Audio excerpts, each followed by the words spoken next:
And we're live. Good evening, everyone. And tonight on Paranormal Path Peeps, we have Penny Griffiths Morgan. How are you doing? Oh yeah, it's a bit Got of a that wrong? mouthful, isn't it? And how's Lois doing? Lois is fine, just choked up with the cold. Absolutely choked up with the cold. Oh, So, but I'm still here, still looking half dead. You did have a good investigation the other night, didn't you? Oh, I had a brilliant investigation the other night.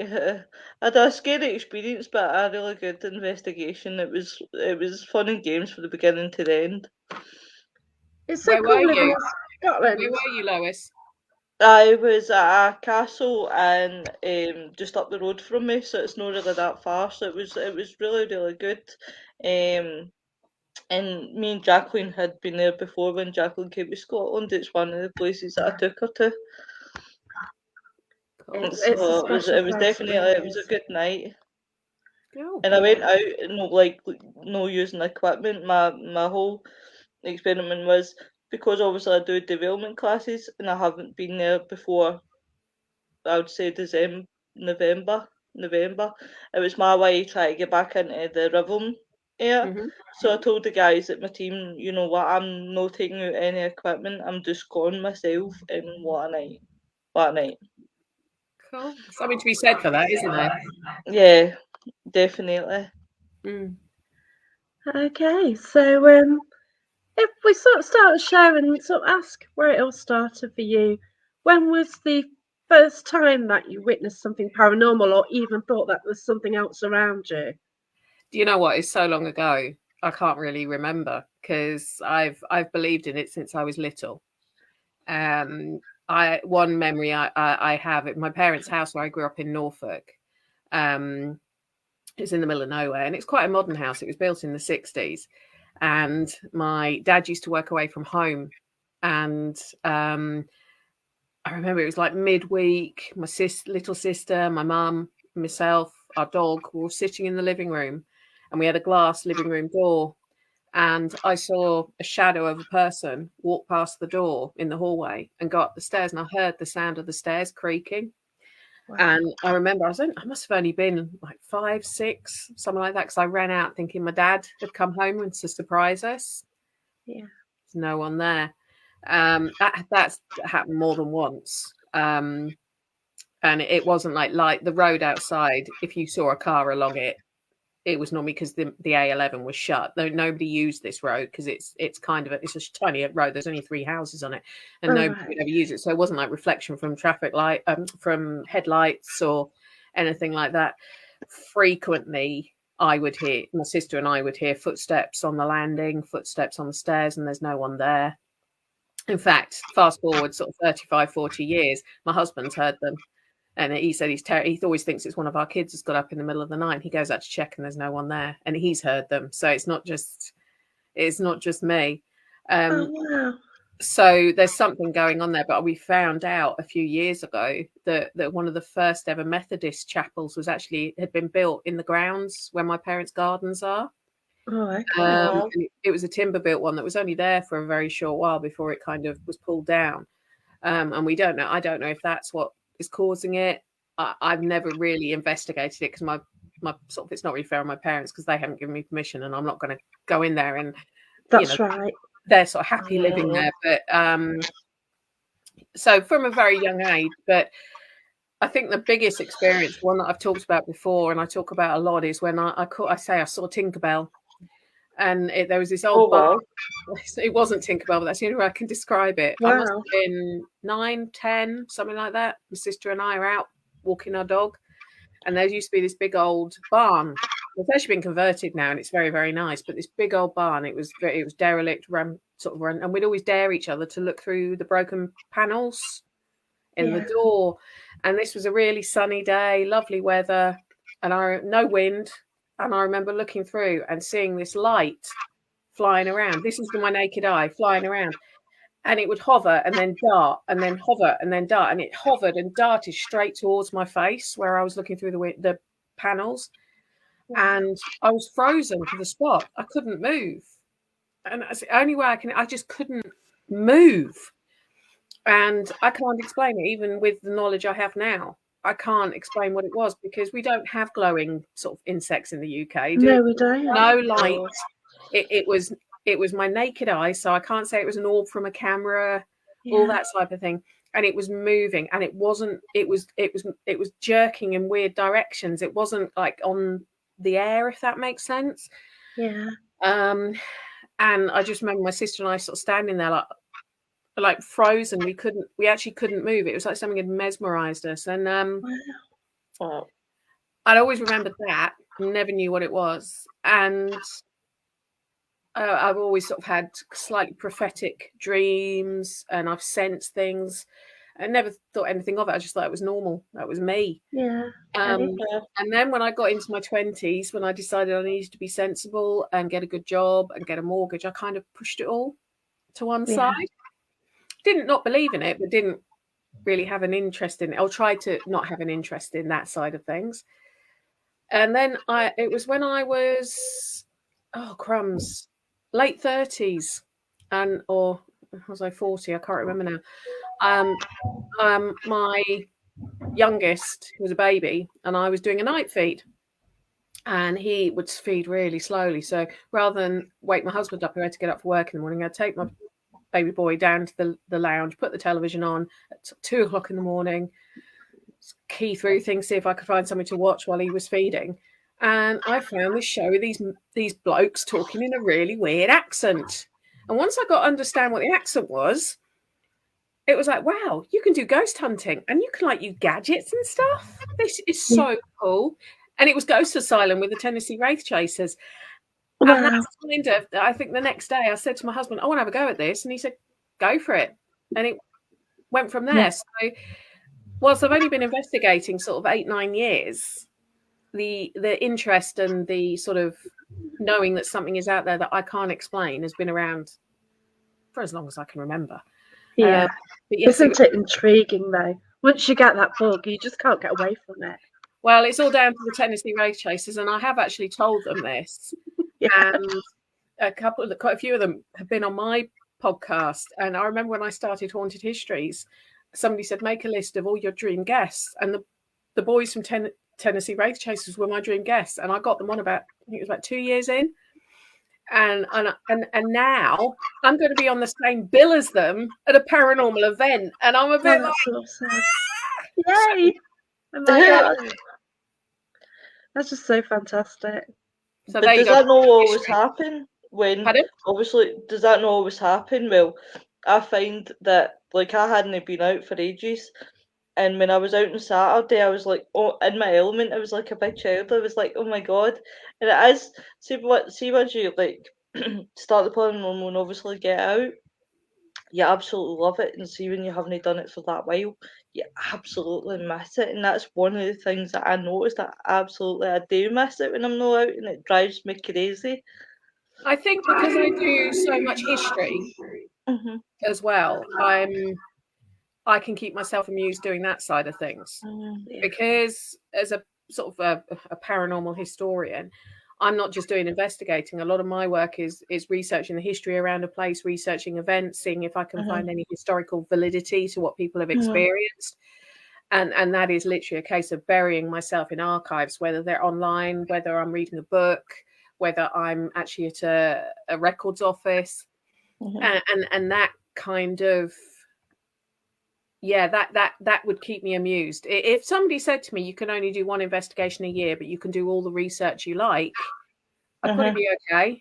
Because, you know, I during lockdown, I was actually writing my third book during the first big lockdown. And that caused an issue because I was supposed to be getting all these investigations done to write it. And I had to learn how to do all the online stuff and learn how to trawl records without going to a records office. And that kept me amused.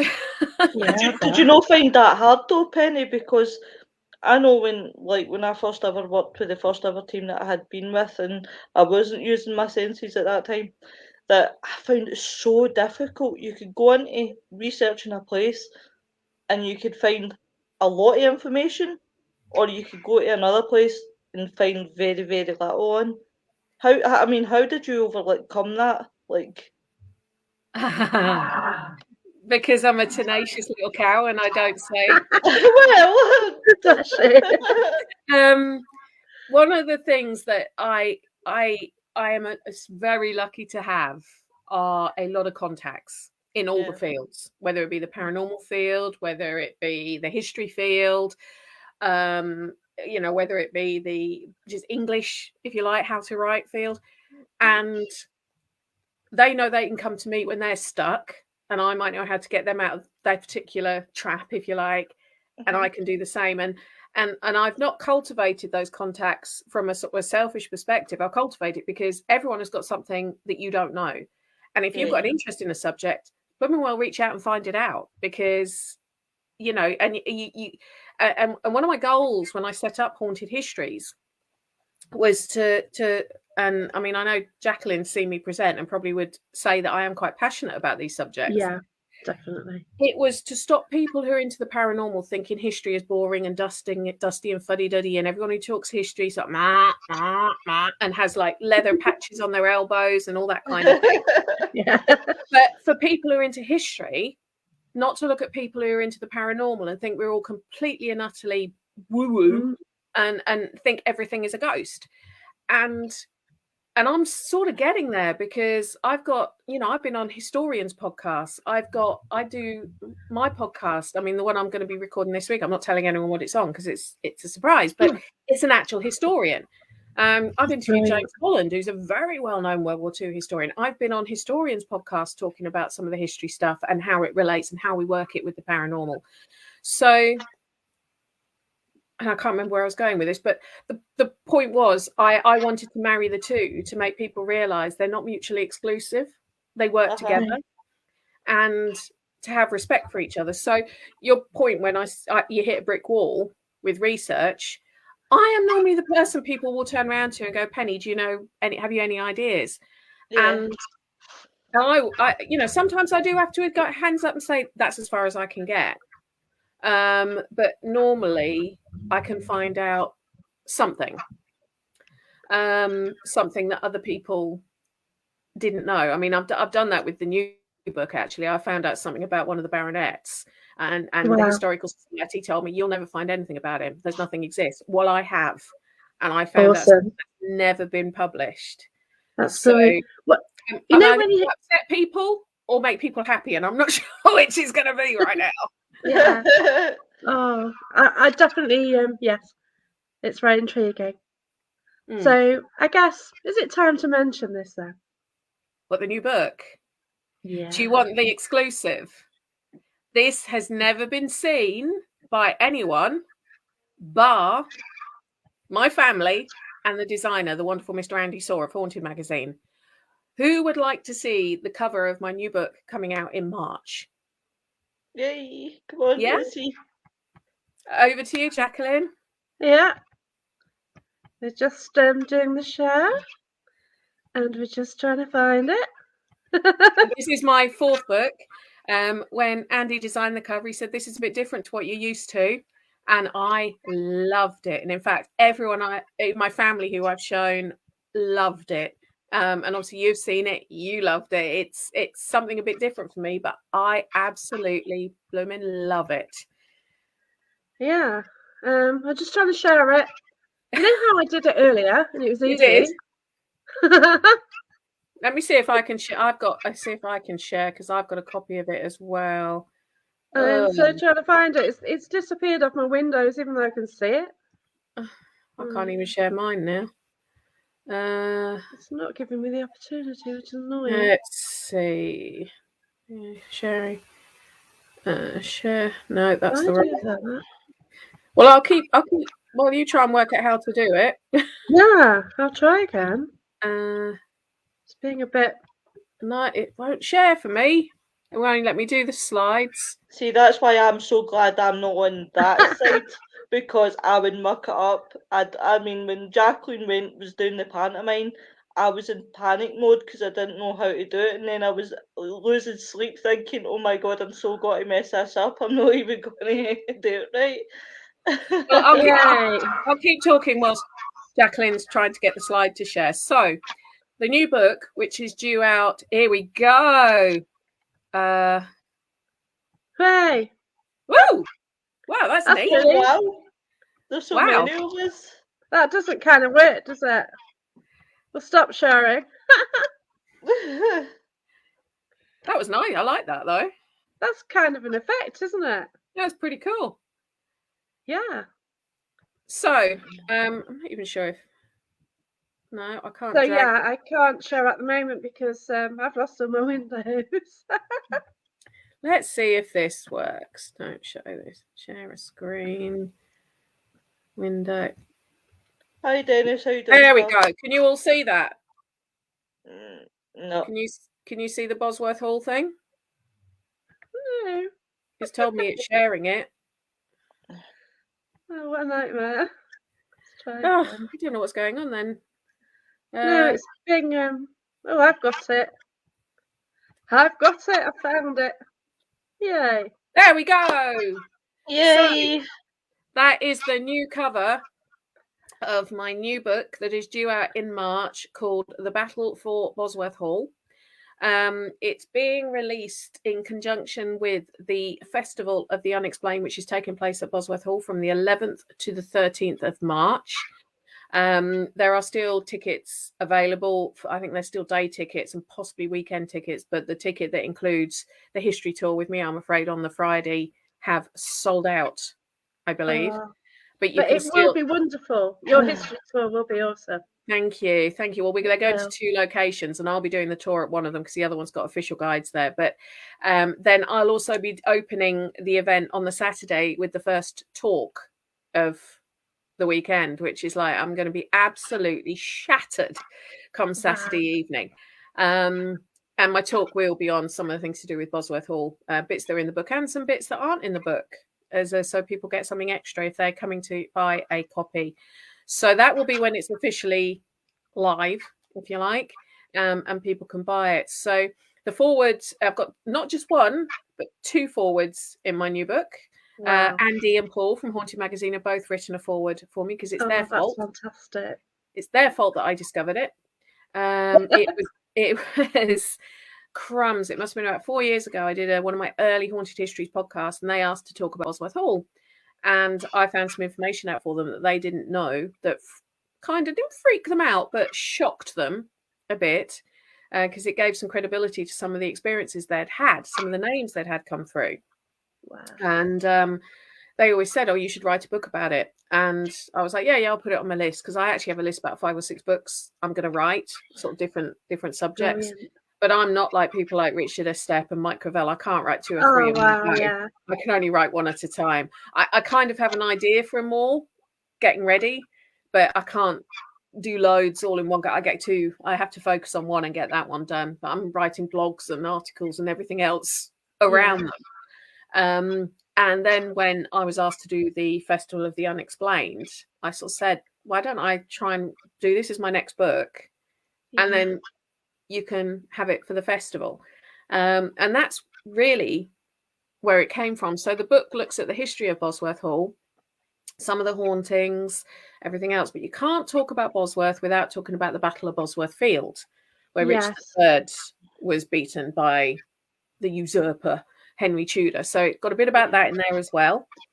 And we've also got a bit about some of the other places in Market Bosworth, which are kind of linked to the Dixies, who were the family who originally built and owned Bosworth Hall until ABCD had to sell it to pay for his gambling debts. But then there's also some sort of paranormal experiences. A few people have written their experiences for me. Jane Rowley's written some bits. Chris Wilcox has written some, obviously Paul and Andy. Brilliant, yeah. So there's other accounts in there as well of stuff that's happened to people. So I think when my editor Lucy read it and sent back to me, another cracker of a read. So hopefully people will enjoy it. So what number book is this, Penny? 4th? 4th. It's my 4th. Yeah. It's brilliant. Yeah. Just started writing now. I kind of went to Bosworth, Battle of Bosworth area. Then I went to the hall, and I picked up links sort of between the two for investigation. And yeah, it's a brilliant place. Well, they do believe that the troops would have marched past what became. I mean, Bosworth Hall itself wasn't. It was the land itself wasn't owned by the Dixies until the early 16th century. It wasn't actually built until later than that. So, but they do believe that I'm pretty sure it was Richard's troops went through Bosworth, because when they did the procession to take Richard III's body back to Leicester Cathedral, they did go through Bosworth, because that would have been the route he would have taken. So there is a link. And even though the Battle of Bosworth Field wasn't actually in Market Bosworth, it's only about the Bosworth Field Memorial sort of site and Heritage Museum is only about 2.5 miles away. So it is all in a similar, and there would, the troops were spread pretty wide. It wasn't all in one sort of tiny little swimming pool sized area. So they do believe that the troops would have walked through Market Bosworth to get to the battlefields. So there is a link there, and they are intrinsically linked. But there is also an amusing story, which I will tell you is a bit of a spoiler if you want to hear it. Some people may know this, but the fourth Baronet, Wollstonecraft Dixie, who's the one who's meant to have murdered his daughter by her foot getting caught in a man trap, he was a bit of an arrogant prat, I think is the only word to call him. And he was meeting with the royal family, and the then Queen turned around to him and said, she was foreign, and she said, I'd heard of the Battle of Bosworth. It was a big battle, and he said, oh, sorry, I beat him. And she's like, what you on about? You weren't. But he had a fist fight with another landowner, and it became nicknamed the Battle of Bosworth because they had a fist fight. And he was so arrogant. He thought her talking about the Battle of Bosworth wasn't anything to do with the sort of loss of the Plantagenets on the throne and the taking over of the Tudors and everything. No. He thought it was about his fist fight he'd had with another landowner. So he was a bit of a wally. I think I'm being quite polite here, because the words I'd like to use to describe him probably would get you taken off air. And we're going out in the afternoon on things as well in the US. I am trying to watch my language talking about Wollstonecraft Dixie. He wasn't misogynistic, sexist, pugnacious bully, I think would be one way of describing him. Some of the stories, the fact when his first wife was pregnant, he wouldn't let her leave the house, and he said it was because she was pregnant. At this point, he'd taken her former maid to court at Old Bailey in London, accusing her of stealing stuff from them when she hadn't. And the reason he did it was because he found she'd written a letter to his now wife saying, don't marry him, he's not good enough for you. So he took her to court and said she'd stolen stuff. And he wouldn't let his wife come and give evidence. He wouldn't let, I think it was like a 3-mile radius of the hall. He wouldn't let go any further than that. So that's the kind of man he was. Narcissist. Whether the man trap incident with his daughter is true, no one really knows. Yeah. But he did have a daughter who died at 19 who was called Anna. So, but there is, going back in the sort of years, you'll find that sort of thing. You'll find that there's a lot of people with love childs that are no registered or things like that. Because I've came across that in a situation in a location that I was trying to get into. That there was a child that wasn't even registered. It's very common. I mean, it's like researching people like Richard III and Edward IV. They all had love children, illegitimate children, as they would have been called. No, the rumor is that his daughter was having an affair with like the gardener or something, someone who's below her status, and he forbade her to go there and sit. And she found out that he was setting a man trap, like a bear trap, in the woods to capture said boyfriend. She went out to warn him, accidentally stood in the trap herself, and ended up dying as a result. She's meant to be one of the ghosts of Bosworth Hall. She's meant to be called the Grey Lady. And her name was Anna, or Anne, she's known as Dixie. What I'm saying is we don't know for sure if that's really how she died. But I do know that his daughter, who was called Anna Dixie, died at the age that they say she died at through this man trap. But we don't know how she died, because in the 1700s, cause of death wasn't really noted down. But we do know she did die at the age of 19, and her name was Anna Dixie. So, and there are supposedly, there's a portrait that people think is her, and she is dressed in grey.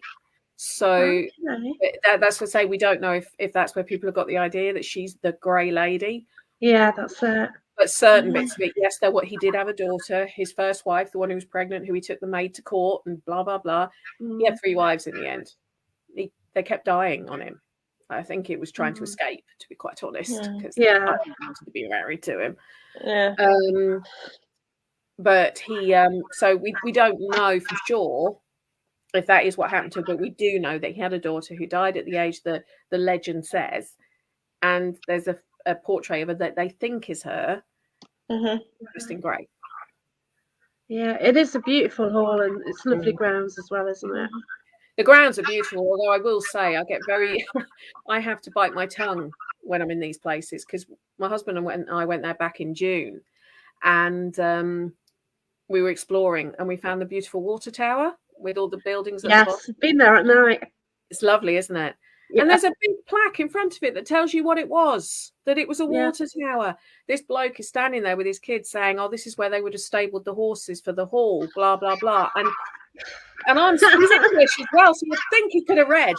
And I'm standing there, and my husband's just got my arm. He's got his grip on my arm, going, "Don't say it." And I'm going, I don't even have to act like I know it all. I can just say, "Just read, just read."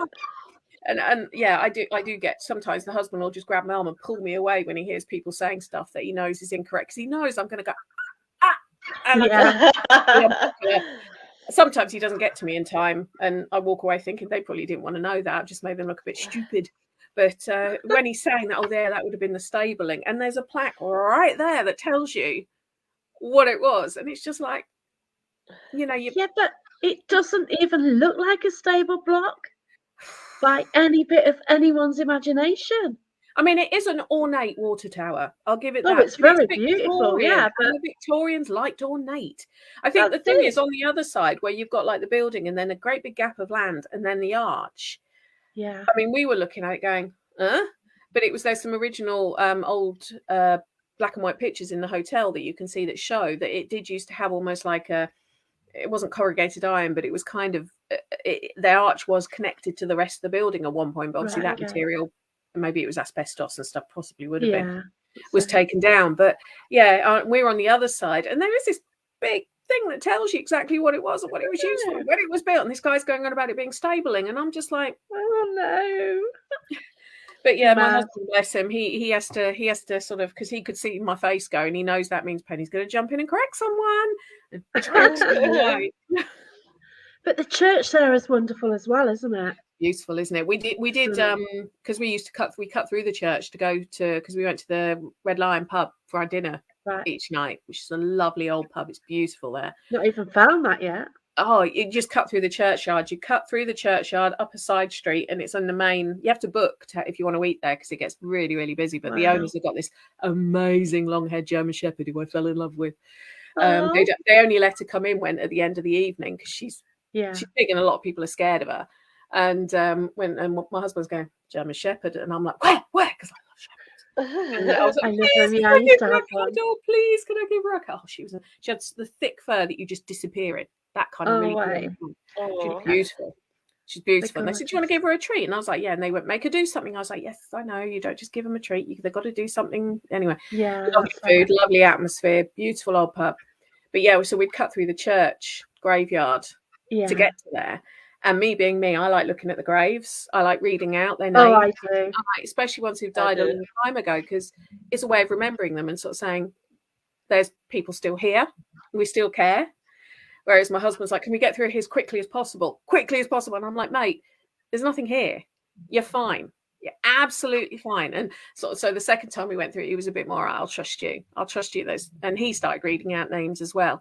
So yeah, it's just a lovely little town. It is. It really is. We're actually going back. We're staying somewhere else. We're staying at the Dixie Arms at the end of the month for our sort of wedding anniversary. That's night. and I'm quite looking forward to that because that's a really old coaching inn. I think it was 15 something that one was built. Wow. But it's just such a lovely little town. It's just so pretty. Oh, it's a lovely area because I went to Neil Packer's party. Mm-hmm. So I actually stayed at Bosworth, and yeah, it's absolutely gorgeous. So after the party, me and a friend decided to walk around the grounds Mm-hmm. and see what we could pick up and around the churchyard and everything. And yeah, he actually got a voice as well. He heard a lady's voice. And and the children running. It's beautiful and brilliant what we got. It's a lovely place. Yeah. I'll be honest, I think it could do with a bit of money being spent on it at points. Yeah. It's not being. It could be nicer, but just it happens, doesn't it? It does, but just looking at that's the problem. They don't. You have the most beautiful buildings, and this goes not just for Scotland, England, but across the world. You've got loads of beautiful places. Yeah. That sadly go to the dogs, and that's the only one way to describe it. They're beautiful buildings, but they're not maintained, and they just rot, and it's such a shame to see because they could be beautiful places. I always find with the history side of things, you go to somewhere like America, and I'm not knocking anyone here, by the way. This is just an observation. You go to America and they'll have something that's 80 years old, and they treat it like it's the most precious thing. You know, it's really old. It was built in 1920, and you're like, 1920? I've got books older than that. Then you go to, and they, you don't touch this, you don't do this. They've got people there making sure it doesn't get damaged and stuff, and it's less than 100 years old. Yeah. You go to places in the UK, and they've got stuff that's 200 years old, and it's like, yeah, you can lean on that, you can touch that bit, you can do that. No respect. Because we've got stuff that's 1,000 years old, so we're protecting the more. That's modern, almost to us, 200 years old. Yeah. Then you go to somewhere like Greece, and you're clambering over ruins that are 2,000 years old, and they're not worried about the stone being eroded. They're not worried about it being touched because they've got stuff that's even older. And it's Wes has just said, at least I said America and not Canada. I know, you see, I thought you might be watching Mr. Coleman, so I thought I wouldn't say anything about the Canadians. Love you. But it just makes me laugh that you see this like ancient history in some countries, but because they've got so much of it, they don't care. And yet other countries, they're lucky if they've got something that's 100 years old. It's going to be very funny seeing guys like the Wraith Chasers coming over, who I know a couple of them have never been to the UK. And saying, yeah, one of the pubs will go, well, I'll take you to, it's about 600 years old. And they're like, what? And it's a pub? And I'm like, yeah. They're kind of, it's like the hall we're staying in. I say it's not that old. It's sort of built 17th century. Yeah. What? I said, it's not that old. There's older ones than that. It's just so brilliant to see people's reaction. Yet when I've been to like Rome, and I was like, when was this built? Oh, 500 AD or 50 AD, and you get that. But that must make you sad, Penny. Sorry. It is Penny. When you go to these places, Penny, and people do have that attitude as well. Oh, it's just a building, or it's just a castle, or whatever. It does, but I actually will place some of the criticism on the heritage people who are running the places, because they don't bring it alive enough. If you bring a place to life to people who visit it, they will respect it. Yeah. I mean, it's like we love Yorkshire, even though we live down south. We love North Yorkshire. It's where my husband and I go to recharge, if that makes sense. It's the minute we seem to be going up the A1 and go past sort of Sheffield, and that's so we suddenly go, because it's like we'll move up there one day. We've already decided this. Brilliant.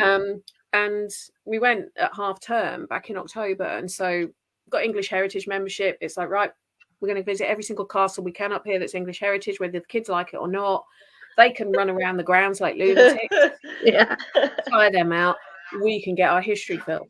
And we went to Midland Castle. It's one of the ones we went to. And I've never been to Midland, but I'm a horsey person. So seeing all the race horses coming through the centre of the town, like hundreds of them, I was like in heaven. And then I love that. Yeah.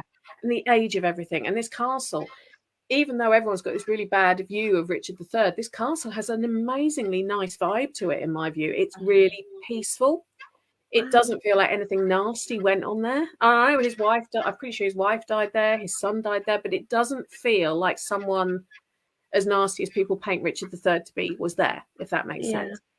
Anyway, my boys were sort of clambering around, so I started telling them some stories about medieval England, just basic ones. And because they were so interested, they started doing things like, rather than climbing on the stones, they'd put their hand on it to see if they could feel the vibration of the stone. And it's that. So I kind of think it's the guides. If you get a good guide and a person who genuinely loves the place, people will have more respect for it. But yes, I do think it's a shame that people look at these ruins and like, pfft. It's like when you go somewhere like Kenilworth Castle. That's one of my favourite places. That's one of my favourite. It's beautiful. And when I was when my husband and I went there, I mean, he loves history. He's not as into it as I am, but he loves it, and he will always listen to me and everything else. And when we went to gosh, it's about 15, 16 years ago we went, and I was telling him all about it, and I was saying about the fact he built those quarters just for Elizabeth I, and people think he was having an affair with her, which I think he possibly was, and the fact that, you know, there's rumours that he killed his wife because then he thought he'd be free to marry Elizabeth, and his wife was actually from Norfolk. She was from Wyndham, which is 3 miles up the road from where I grew up. Wow. And all this kind of stuff. And you get people listening, and this happens to me a lot. I get people listening to me going, I never knew that. They don't tell you that in the guidebook. Well, no, but they should, because some people want to learn the dates and the figures and who was who, but some people want to know the stories. And these stories are true stories. All right, we don't know if he killed his wife deliberately. There's some people that say she slipped and fell down the stairs. There's some people actually think she had cancer and she did it to herself deliberately because she knew she was dying. Yeah. Nobody knows. But if you tell people these stories and you bring this place to life, because what's more, I mean, history is one giant soap opera at the end of the day. Well, and if you can verbalize that, people will want to learn more because you get addicted to soap operas. Yep. So that's why I say I blame sometimes the heritage people for being too dusty and fuddy-duddy and thinking people don't want to hear these stories. They do. And that's how you bring these places to life, in my opinion. Right. Yeah, when I last went to Whitby, they had 2 gentlemen and they're like fighting like back in the day, and they're like dressed up and they're having a conversation about something what had happened. So, you know, people can view it. They've got the right setting around them. Yeah. So it makes it feel right, and you just get more of a gist of it, don't you? I think so. Because you go around and you're listening to these headphones where they're talking about something. It doesn't always bring it to life. No. You find bits out, but it's not always. You kind of want more, don't you? Well, I think some people don't. I mean, I like both, if I'm completely honest. But then I like finding the stories out myself. That's me being a researcher and a historian and everything else. I mean, I don't know. It doesn't annoy my husband I do this, but it annoys my eldest son. When I go somewhere, I was like, any ghost stories then? Any hauntings? You experienced anything? And invariably, they'll talk to me about it. But he's like, oh, Mum, stop asking. It's really embarrassing. But then as soon as I create a story, is it haunted? Did you get anything? And normally I was chatting to the manager at Richmond Castle, and she was telling me all about the cells that are there that POWs were in, like conscientious objectors. And Wes is right. Kirsten Honey, brilliant. Her love and her attachment to Bob in jail is amazing.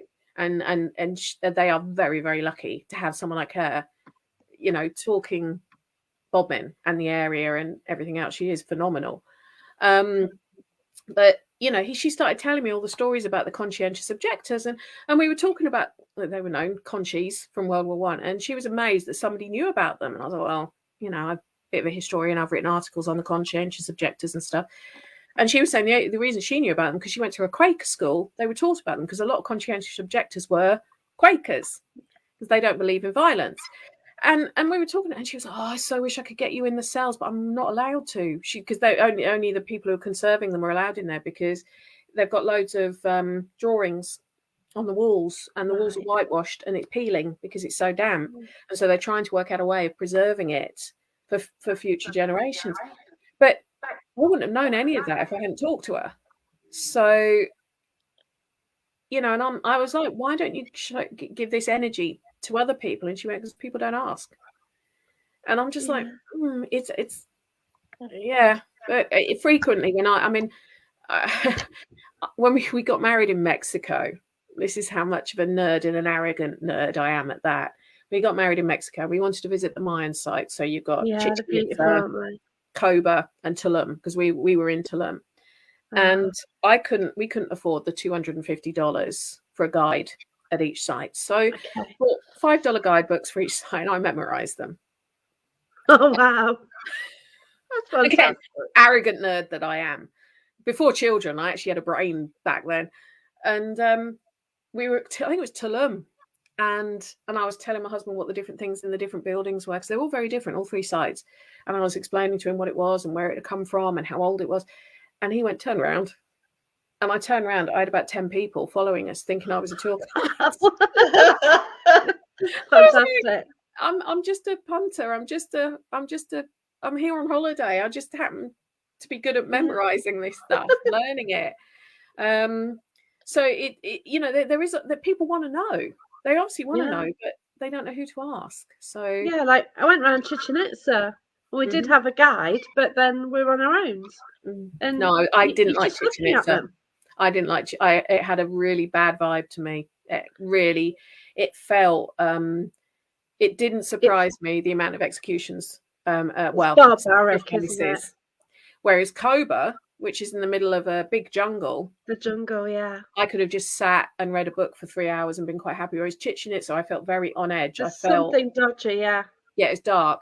Tulum, completely different. But they all had different purposes. They weren't all the same thing. I mean, you've got a similar temple in Coba to what you have in Chichen Itza. You know, the pyramid. Kind of steep. It's different. Yeah, but it's so similar designs, yeah, but different uses. But no, Chichen Itza. I remember before we went there, I was chatting to another lady we'd made friends with. She was from New York. And she said, if you're you're sensitive, you won't like Chichen Itza. She goes, you will smell death and fear. And she was right. I loved it to be there. And I loved meeting some of the Mayans that we met, who were absolutely gorgeous. Lovely, aren't they? I mean, I love the Mexicans. I love the whole thing. No, I didn't climb to the top of Coba. I'm scared of heights. I'm scared of heights, but the husband, who's a roofer, did. And he took photos at the top. I stayed at the bottom because I knew I'd get stuck at the top. I wouldn't be able to get back down again. And he actually had to help a couple of people back down who froze. And because he's confident. I get it. Yeah. So no, I didn't climb to the top of it, but the husband did, because things like that don't faze him at all. I stood on a smaller building at Ishmael, and I sort of went up there, and there's only like 20 steps on a flat top. Yeah, I got on top and I couldn't get down because you've got to stand on like the edge of like a cliff. And I can't do it. And I knew I couldn't. There was no point. God. And it amazed me that people were allowed to climb up those steps, but they wouldn't let them climb up Chichen Itza. And these steps at Coba are a hell of a lot worse. But when I went, you could. They did allow you at Chichen Itza, and they had a metal chain. No, you couldn't. When we went, a metal chain and an ambulance at the bottom to catch people. No, they closed. When was this? When did we get married? 2008. Yeah, I went pre-1999. Yeah, no, they closed it because apparently too many people had fallen and seriously injured themselves. So, but no, at Coba you can, but the state of the steps at Coba, I mean, I say the husband, he'd just run up and down them, literally. But then again, he runs up and down roofs that are like this. It doesn't faze him at all. But he had to help quite a few people get down because they were frozen. So yeah, I wasn't stupid enough to even try that, because I knew I struggle. I mean, some of the castles we went to visit, my boys were like, come up to the roof, Mum. And I'm like, okay. I froze. I literally would be holding the rampart like no, can't move. I can't move. I've got to go down. And because and they're all like running around like loving it, and I'm like, nope, I'll see you down there. It's not. You know what, Penny? I've totally got you back there, because on Saturday, I was out with a team and I was out with another team, and we were kind of doing our own wee thing. Like, I was kind of going back to these stairs, and they're shortbread stairs, and my friend says, "Oh, you can go all the way up them," and I said, "Okay," and then Sam went up them, and then Liam went up them, but I only went so far, and I went, "Oh no, man, I can't do this." No, next year, in fact, sorry, no, even next year, this year, I'm jumping out a plane. See, I can do that. So I'm like, that's totally cool. I'm totally cool with the jumping out the plane thing, but it's all right, guys. I'll take Katie down here. But see, when they got up there, they actually took pictures, and it was a really, really beautiful view. I've done aerobatics in an open-top biplane. That doesn't faze me at all. But the thought of standing on the edge of something, Yeah. I do hot air ballooning. I know. That's kind of okay. I think you and I discussed that. No. Yeah, well, we know why. We know why I've got an issue with hot air ballooning, but yeah, we won't mention that one. Yeah, I mean, I've flown gliders. I mean, so they don't have an engine, but to me, the logic behind how you fly them, and you can kind of emergency land a glider if you want to quite easily. No, hot air ballooning hang gliding has never appealed to me. Hot air ballooning has never appealed to me. But anything to do with an actual aeroplane, yeah. If someone says to me, "Do you want to come up in my aeroplane?" I'll be, yeah. And like, I love it because I've been doing it so long. But no, I heights, Cobra, and it doesn't surprise me people have died on Cobra. That really doesn't, because, like I say, there was a couple that my husband had to help down because they couldn't get down. The steps aren't even a width of a foot, are they? Now, I've got a size 4 foot, and the steps aren't even that width. I think if he hadn't been a roofer, they get down them. Yeah, if he hadn't been a roofer and used to literally walking up and down like sheer tiles, which he is, he may not have been as nimble as he was. But it's fascinating. But as I say, I kind of memorise these guidebooks. So yeah, it's I like I say, I'm an arrogant nerd. I'm a nerd and I'm arrogant. I can't help it. Penny, is there anything when you've been researching that shocked you? Like, either funny or like, oh wow, that wasn't what I was expecting. Oh, always. There's always something that makes me go, oh. When you're looking at a family census and there's 19 children, and you think, it's telling me you got a headache.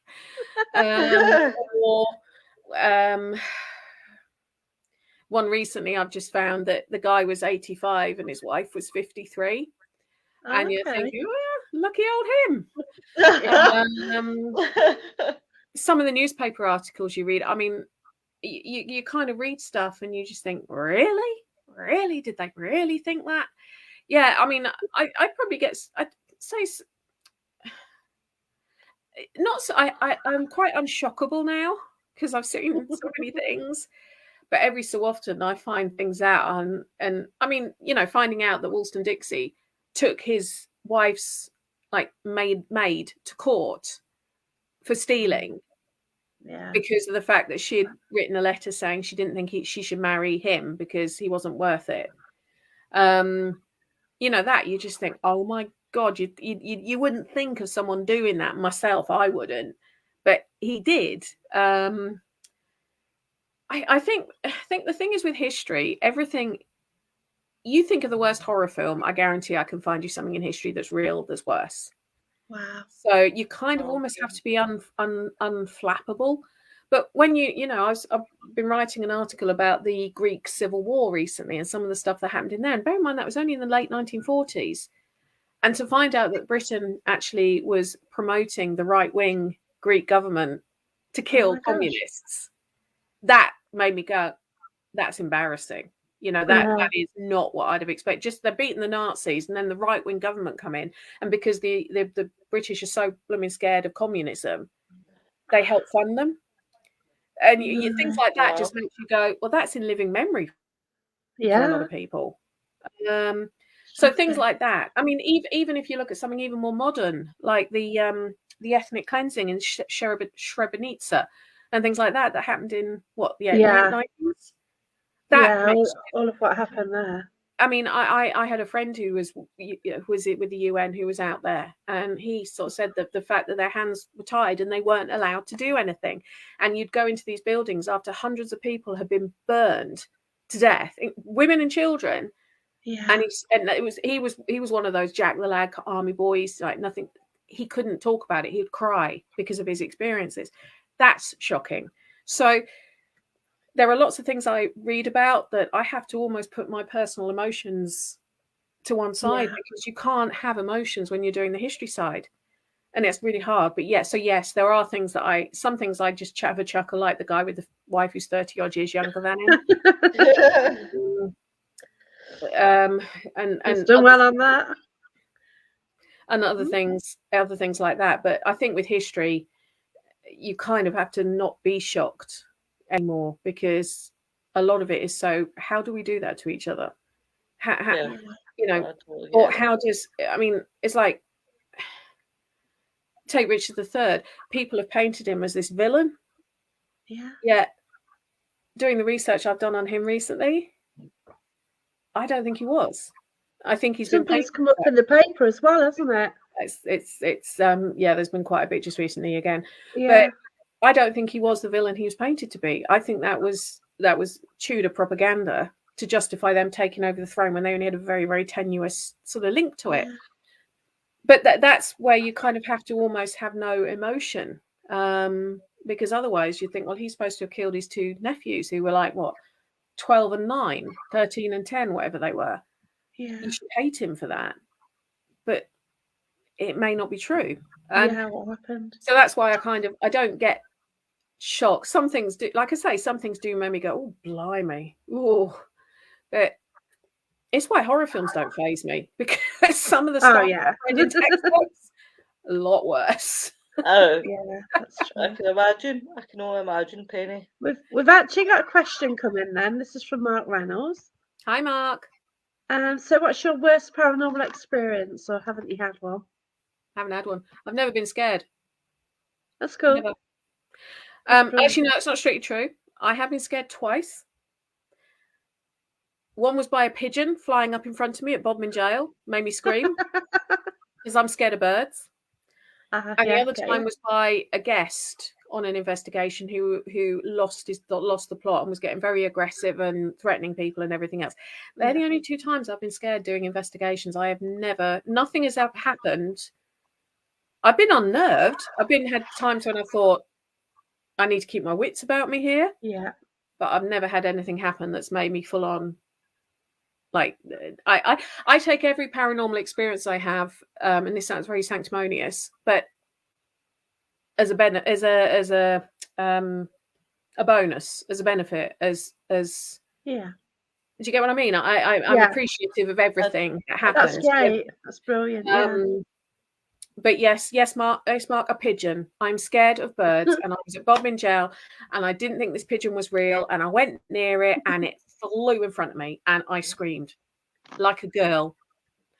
I've done that 3 times. Oh, actually, no. Wes is correct. He did scare me at Bodmin. Cheers for that, Coleman. We did, and it was me, and it was Gaynor, and it was pitch black, and we didn't realise Wes was sitting in the corner, and he spoke, and we both jumped. Yeah. So, like I say, nothing paranormal has ever scared me, but people. Actually, it was one of my son's friends. He's really scared by ghosts and stuff. He said, "Oh, ghosts are really scary." I said, "Mate, I'm more scared of the living than I am of the dead." That's and right. I would stand by that. But yes, that's a true saying, Penny. Pardon? That is actually a true saying. Be scared more of the human than the dead. I'm more scared of the living than I am of the dead. Yes. So Wes, yes, he scared me and Gaynor. He made us both jump because we didn't realise he was sitting in this part of the jail, and he suddenly spoke. And I don't know if you've ever heard Wes speak, but he's got a very lovely, deep voice, and we just heard this voice speak, and we didn't know where it was coming from. It was pitch black. He's dressed in black, and we did both. That's squeam. brilliant.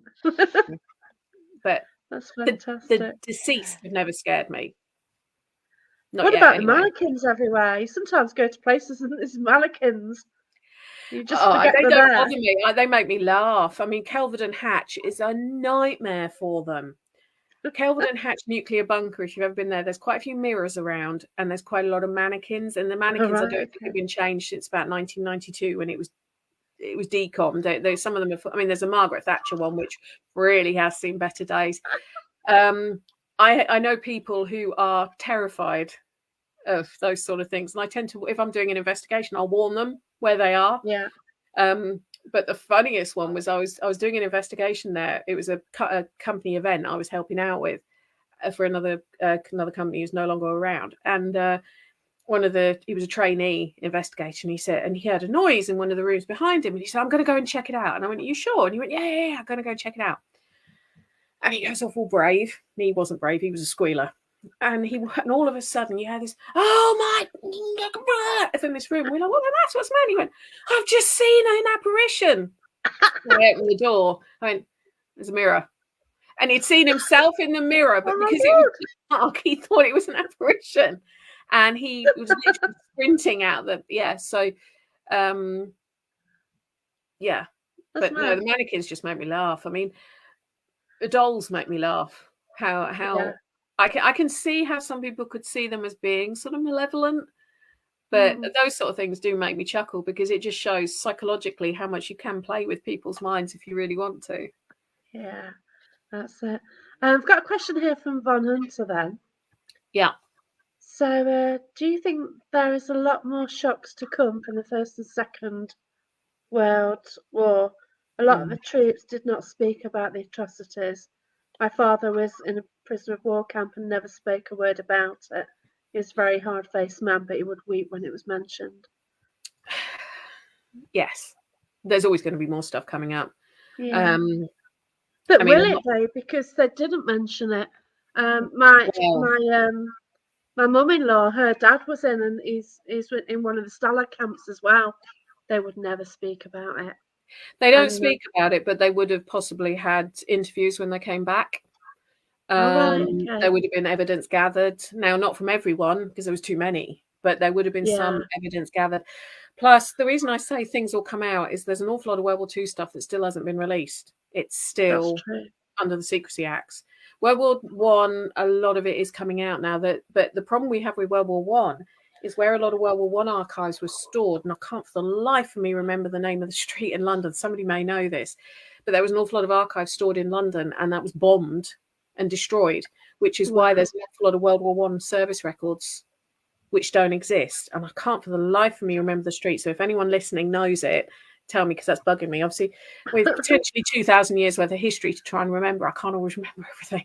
I know there was a street, it was where the archives were held, and it was bombed and burned, and a lot of the archives were destroyed, which is also why when you look for World War One service histories and stuff, some of them do have fire damage and water damage, and that's why. With World War II, get on Google, someone, please. Get on Google, because it's bugging me now. I can't do it. I'm being interviewed. Otherwise I would. What was I going to say? It could be Somerset, but I can't remember. My mind's just... But I know it definitely is the case. But with World War II, a lot of the records are still under the Secrecy Act. For example, my grandfather, both my grandfathers were in the RAF in World War II. Neither of them flew. One was a chef who actually was based in Canada for a while, working with the Arnold scheme pilots. A guy by the name of Hap Arnold pioneered this scheme of training pilots up in Canada. And the other one was an engineer. Now, we know he was based in the UK, but we've never been, and we know he was based at 2 different airfields in his career, but we don't know what he did there because my dad cannot get his service records, and we know he existed because we have his roll number. But whenever we look him up, he doesn't exist. Now, we know he did. Now, interestingly enough, a psychic said to me, well, I think he was to do with downed aircraft. He would be going out there to retrieve them, to retrieve the engineering, hence very secret. And one of the places he was at, when I did a little bit of looking into it for my dad, they did do stuff like that there. So there's still a lot of stuff that is still under lock and key that is gradually being released.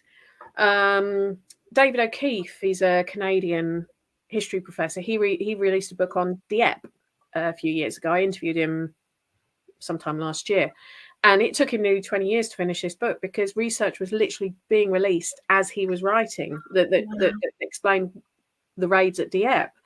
So that's what I'm saying with World War II. There's still an awful lot coming out, and that's just on the Allied side. And Armside Street, Penny. Sorry, I don't know if I pronounced this right. Armside Street, London. sounds about right. I know it existed, and I know it got bombed, and I know there was fire damage, and a lot of records got destroyed. So, but also the other amazing thing is people have stored stuff in their lofts. People have stored stuff in. I mean, my husband's found stuff and he used to do loft conversions. He found it was the minutes for the British Legion from about 1919 to 1920 something. The minute boots, and he found that. So there's things like that people are gradually finding, like pilots' logbooks and all these kind of things, which is why I'm saying that there's stuff out there that we probably will keep finding as houses are renovated, as people go through suitcases. Yeah, that's true. All that kind of thing. And that's what's so amazing. And that's why you never stop researching. I do understand what Vaughn was saying about the POW thing, because I know when I used to live in Norwich many years ago, one of my then boyfriends and mine's friends ran a market stall, and we used to meet him on a Saturday and go to the market traders pub. And there was a chap in there who he said, he fought in World War II. He was a Japanese POW. Now, Norwich used to have an awful lot of Far Eastern visitors. I can't remember why. There was a reason. They were Japanese, Taiwanese, all that kind of thing. If any of them accidentally walked in the pub, this was like the market traders pub, but it wasn't, if that makes sense. Right. But they their pub. If anyone walked in who was Far Eastern, this guy had he would obviously have very, very severe PTSD from it. He would break down. He would either go into trying to attack them, and we're talking like 17-year-old children here. He would either try and attack them, or he would literally go into the fetal position. And it was what he'd suffered in a Japanese POW camp. Now, he would never talk about it, but we all knew that was his trigger. And he obviously had very, very severe untreated PTSD from it. So there's, and it's a shame that they're not able to tell their stories to people, because we need to know them to stop it happening. Yeah, that's right. I think a lot of it comes out when they have something like dementia or Alzheimer's, and I only know that through experience because I had two residents when years and years ago that were part of the war, and if I can remember rightly, the guy was 102. Yeah. And he was so hard to work with. No hard him, because he used to get so distressed you couldn't touch him. If you put a cloth, he's trying to batter your hands, and you could hear some of the things that he was crying out. And he was a prisoner of the war, and he was crying out during the night, and I felt so sorry for him, but there was just nothing you could do to comfort him. That was him. My day job is in the care industry, although I do work on the financial services side. And a few years ago, I met a lady who was in Auschwitz, and she still had the number tattoo. Yeah, my ex's granddad did. Yeah. And meeting someone like that, now she wasn't just in Auschwitz; she escaped from Auschwitz. Oh my god! She wasn't. She was Polish. She wasn't actually Jewish. She was Polish. Oh, and Mark, I know that I haven't forgotten about your Hopton Heath query you sent me. I'm getting round to it, I promise. He asked me to. I said I'd look something up for him, and I just haven't got around to doing it yet. Oh, bless you. I'm going to get preoccupied with kids, work, that kind of thing. It's that way, doesn't it? It's on my to-do list, Mark. I promise. What was I going to say? Yes. So she was Polish, but when at the beginning of the war, the Russians originally took all the Polish men because they were scared they were going to fight against them when the Russians were still on the German side. I'm simplifying this to anyone who knows this in depth, so otherwise it's 2 hours to go through it all. And he was taken off to one of the gulags. She found out shortly after he'd left she was newly pregnant. She got taken by the Germans to go into a work camp, not a concentration camp, the work camps early on. She ran away from, it was about 5 or 6 of them. So they gradually were putting her in worse and worse ones. She ended up in Auschwitz. as the worst one. So she wasn't there as a concentration camp. She was there for the workers' camps, which they were still treated pretty bad. Yeah. They didn't actually get put into the gas chambers so much. But then when the Allies were turning up, they took them on the death marches to get rid of as many of them as possible.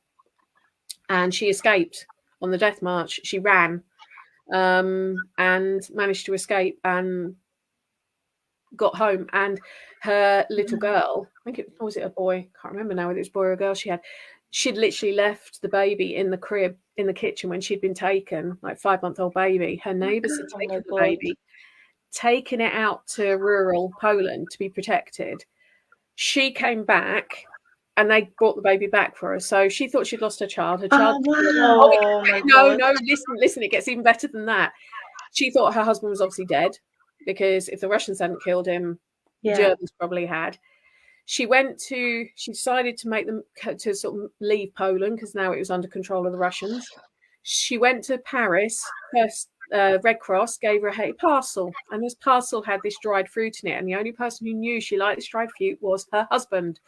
She asked where the fruit came from. They said, your husband sent it. Her husband had been released when the Russians released loads of men because they realised when they swapped sides and they realised they needed them to fight the Nazis.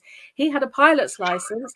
He'd gone to England to fly Lancasters, survived the whole war flying Lancasters, which statistically is an anomaly. And he was still alive. And so they were reunited in London with a newborn, with a baby and her husband. Mind blowing. And this is a true story. This isn't. I'm not making this. That is awesome. That's story. That's amazing.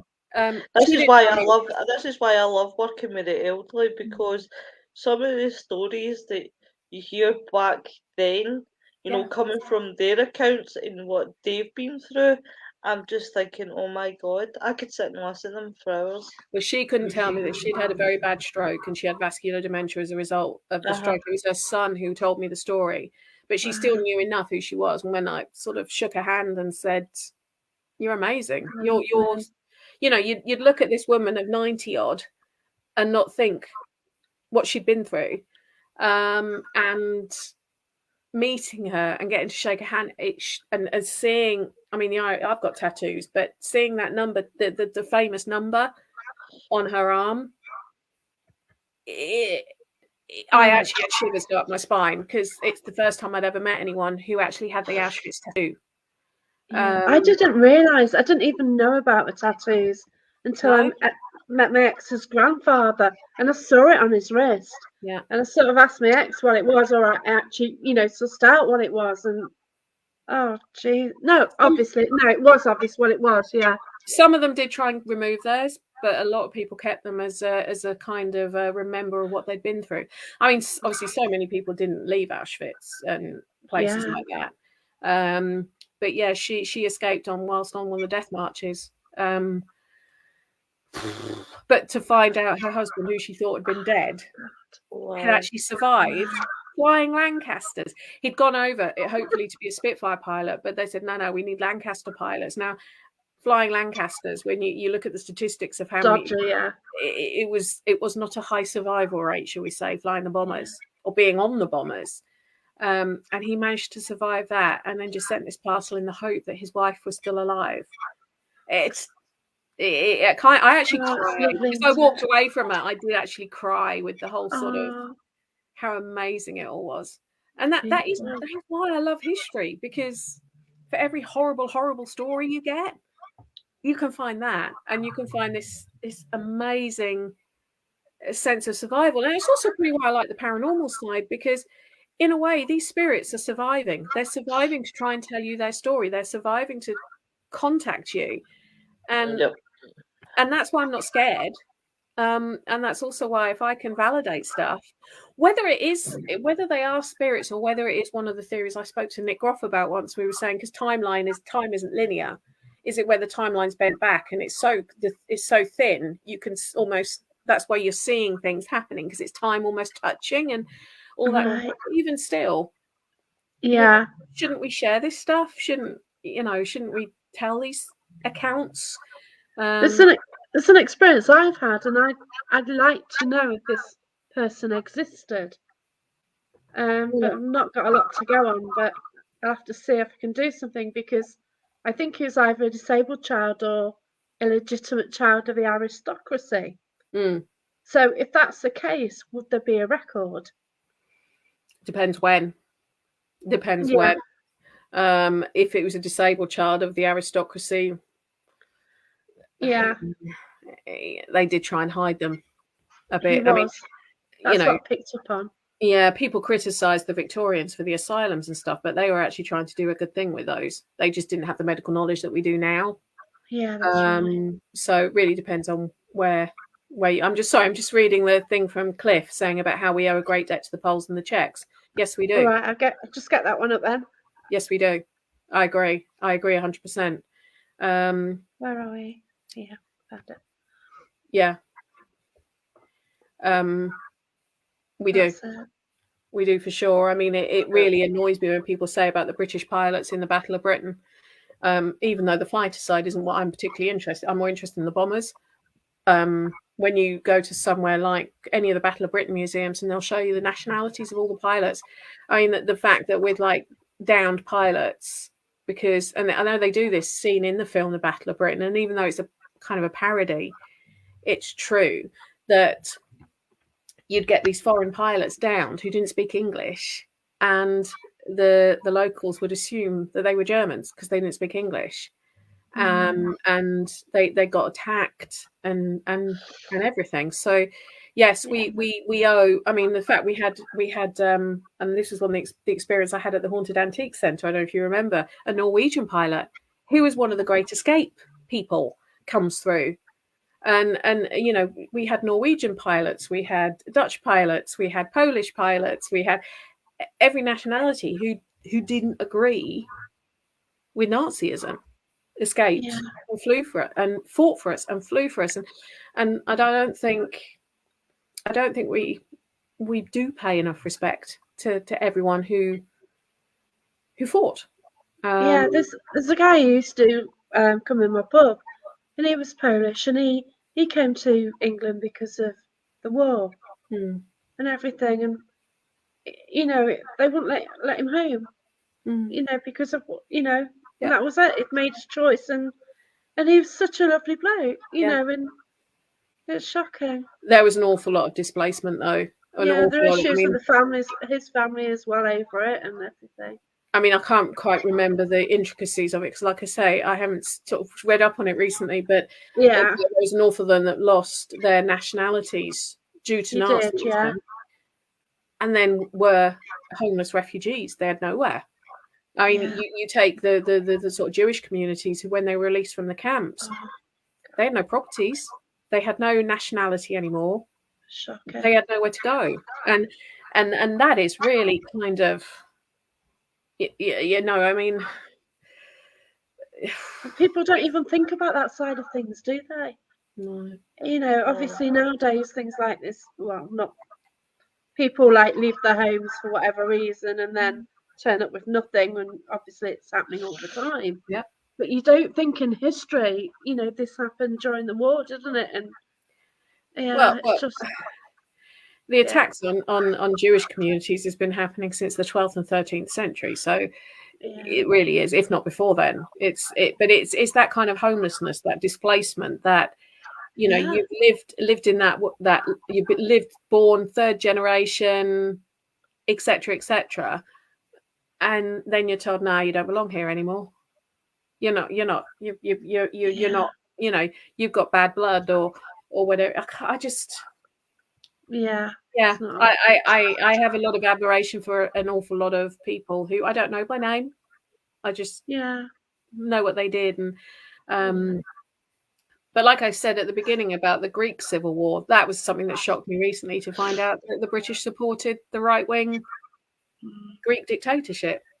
I wouldn't have known that either, to be fair. I didn't until I found it. I found it out today writing a piece. And I was quite like, I never knew that. I found that really shocking that these people who had fought for the Greek resistance to try and beat the Nazis were then the criminals because they were left wing. I mean, yeah. It's Now mad, it's isn't it? queer as folk. What can I say?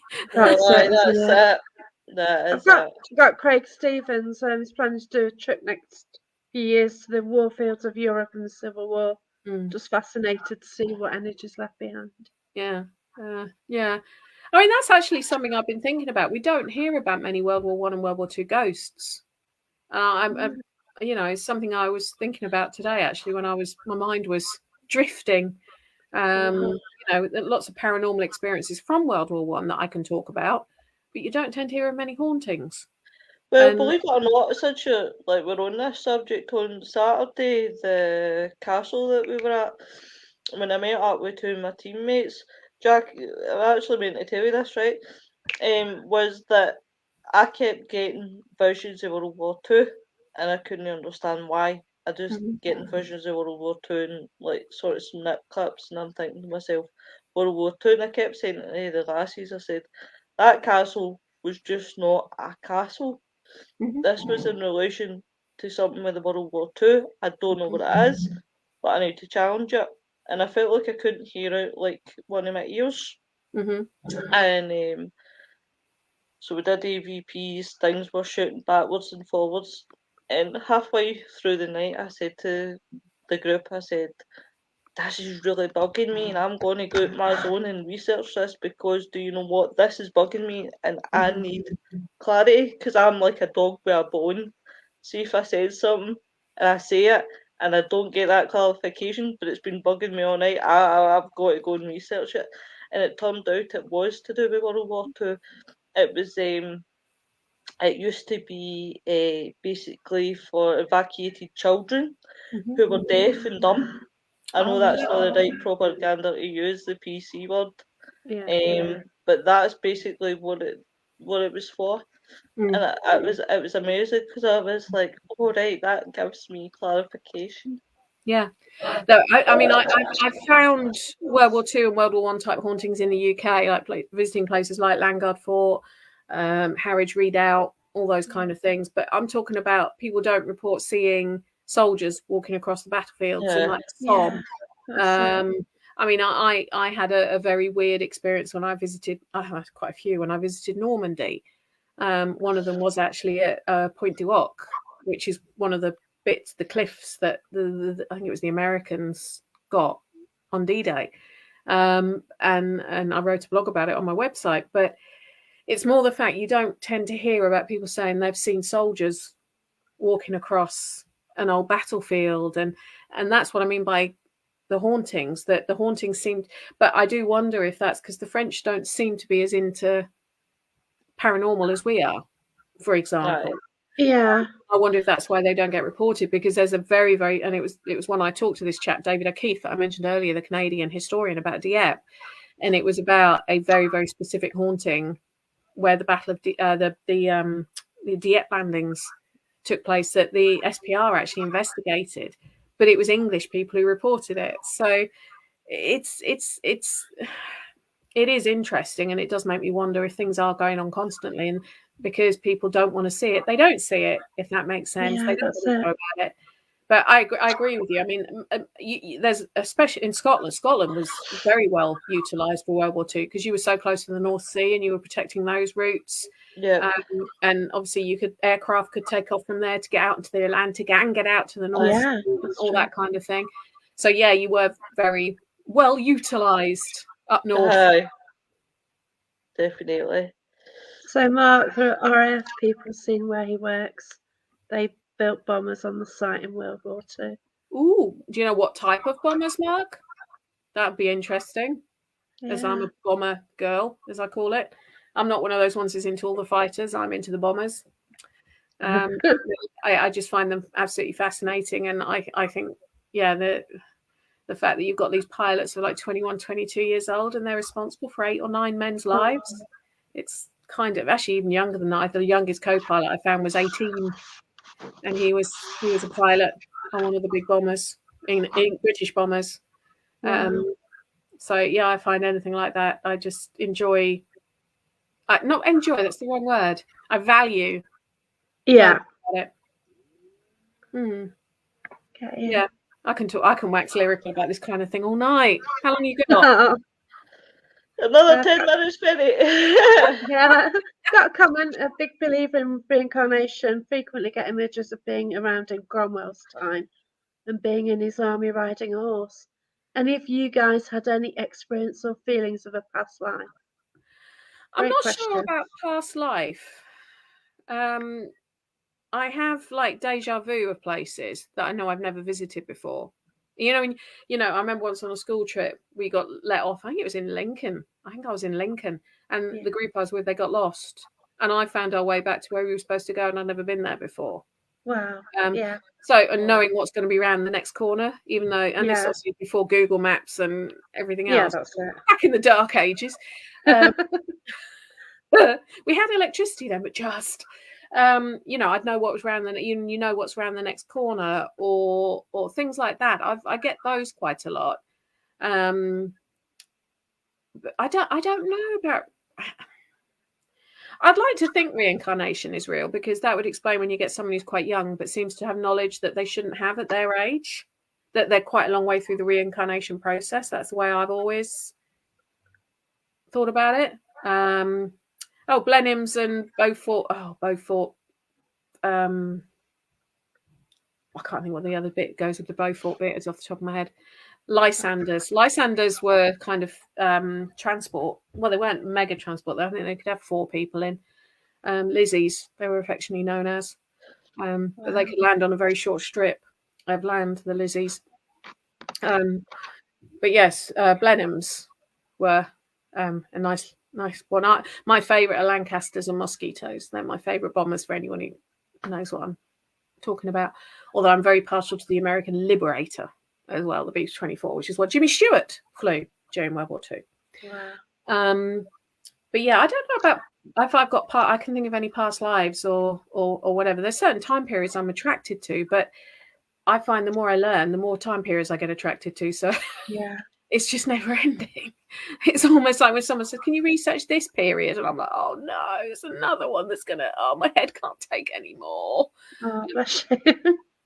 But I always do. Well, it's brilliant what you do. Oh, thank you. You know, when you investigate, Mm-hmm. do you specifically see the history, then choose a location? Or do you go to a location, then look at the history after? Actually, both. There's some places that I'll know the history of and I really want to investigate it. Yeah. But normally, because there's a bit of a pull, something is shouting at me to go.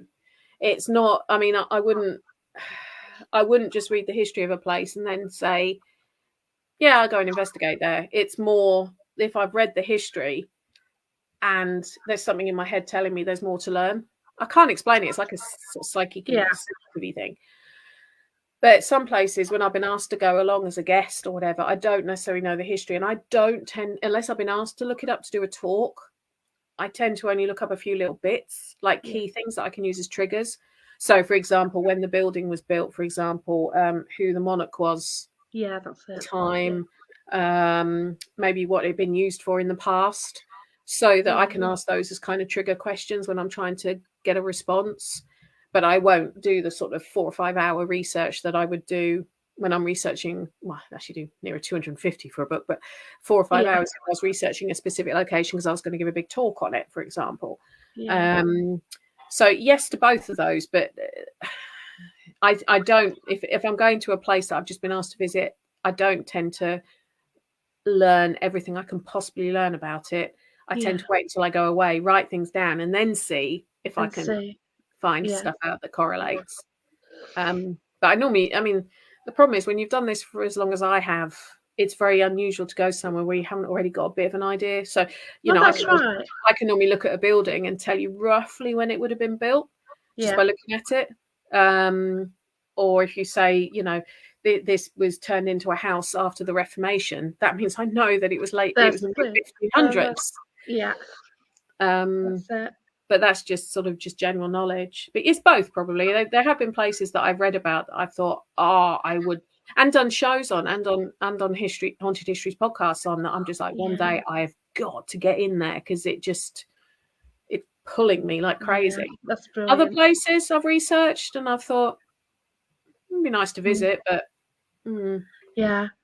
I do like the talk you did on the Spitfire Girls. Thank you. I enjoyed was, that. It's a talk Penny did at the Haunted Antiques Paranormal Research Centre. And it's lovely. And you don't realise the details behind anything, do you? You know, and it's the fact that you brought that to life, that this actually happened. I hope so. And that's why I like doing the talks that I do, because what people don't realise is I don't give you everything that I know when I do a talk. It's not everything. It's what I think will maybe stimulate your interest, if that makes sense. Yeah, and then afterwards you can sort of check it out further, can't you? Because the last thing I want to do is bombard people with all the information and then not have any foundations, so to speak. So the Spitfire one, the one thing I think I said I wanted you guys to take away from that is it wasn't just women flying for the ATA. There were men who'd basically been told you're either too old, too disabled, or whatever. You can't fly. But then you picked up on that Lancaster bomber guy. So was he doing that? No, that was he was a Spitfire pilot, the one who escaped. Is a pair right. The photo that Louise Dixon got of a bloke standing behind me, and he told us the date he died, his wife's name, and all of this checked out. All of it checked out. There was only 3 guys who actually managed to escape with the true Great Escape, and he was one of them. Where he came from, why he attached him. The only reason I can think he attached himself to me is he was based at North Weald Airfield, which is quite near me, and I've been there quite a few times. Yeah. And actually, before lockdown, they discussed me doing an investigation there. So I'm wondering if that's why he kind of attached himself to me. He'd been waiting to talk. I don't know. But that's still kind of that was one that you were saying if I've been shocked when I'm researching. I've written down these details thinking, it's just a Ouija board, it's not doing anything. Then when I found the photo of him and compared it to the photo Louise had got, that was like, okay, that's quite close. And then when I think we said, when did you die? And he said 6'9", and we assumed that meant either 1969 or at 69. No, he died June the 9th, 06, 09. His wife's name was Margaret. He'd told her name was Peg. What's Peggy short for? Margaret. Wow. My God. So there was things like that came out that when I researched the information afterwards, because I didn't know any of this, I was I must admit, when you go that hot and cold sort of realization, I'm like, oh my God. Yeah. Yeah. Wow. That was kind of, that left me cold in a good way. Wow. In a good way. I haven't seen him since. He hasn't made an appearance since. So obviously he wanted to let me know he was there. He got his message out and he got acknowledged, didn't he? It was the 6'9" was the one that really got me. It really got me because that's pretty specific. Yeah. And the photo as well. And I found a photo of him sort of I think he was in his 70s when he died. When I found a photo of him older and compared it to the picture that Louise had got, it was uncanny. And I know that Neil went back and tried to recreate that picture with everything that was in that room, and he couldn't. Yeah. So, yeah. Wow. Not scared, but kind of like, speechless. Even me, speechless. Yeah. Oh my God. I want to thank you. We're going to have to finish, but I just want to thank you. It's just been fantastic. I've really enjoyed myself, Penny. Thank you. Brilliant. And I want to thank everybody who's watched.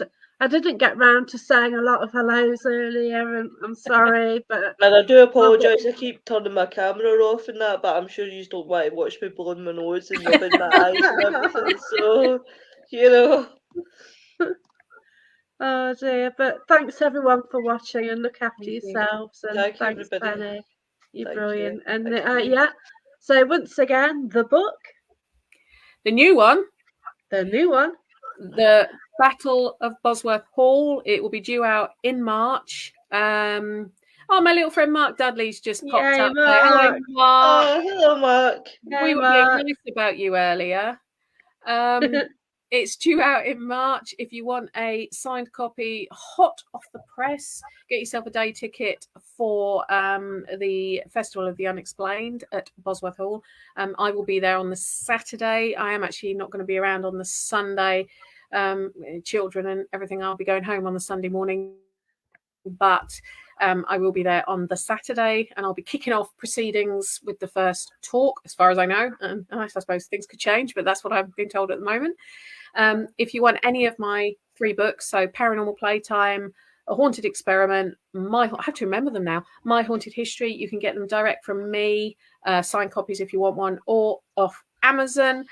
Yeah, and I have a new podcast, a new episode of Haunted History should be out. I'll be at the weekend, I think. And so head on over to the Haunted Histories page to keep an eye on things. I will try and update all the shows, so you'll get a link to Penny with the Haunted Histories and the books and things like that. So it will be there for when you look at it sort of afterwards. Yeah.